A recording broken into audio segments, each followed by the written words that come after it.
cứ mong cho là lẽ hồ anh cứ miết phi thì giờ đó chỉ chán mong xích ngã đã vang lên mong bác cô chưa mình sắp dài lệ á du cứ mong rằng anh hay kia cho anh cứ kia ra hết gì sắm nắng kia chào anh mà cứ đáp lệ không lệ sắp sẽ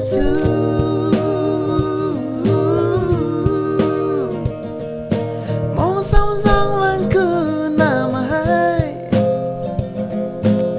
Isu mà về ta là đang sinh chỉ mà na ra kia mong sắm tay rằng vậy kia ni lệ rằng nát phải mà rằng ngay kia ni lệ Isu mà cứ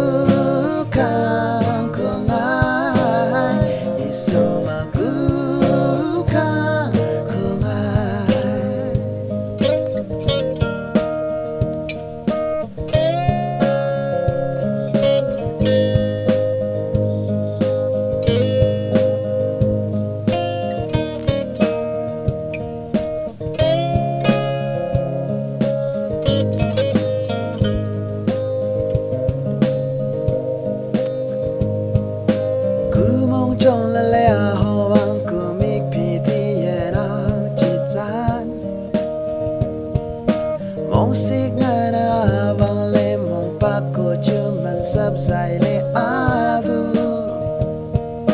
cứ mong rằng vẫn hay kia cho anh cứ kia ra hết gì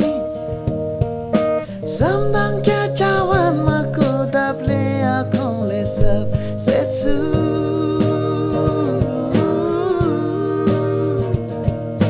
mong sống rằng vẫn cứ nằm hay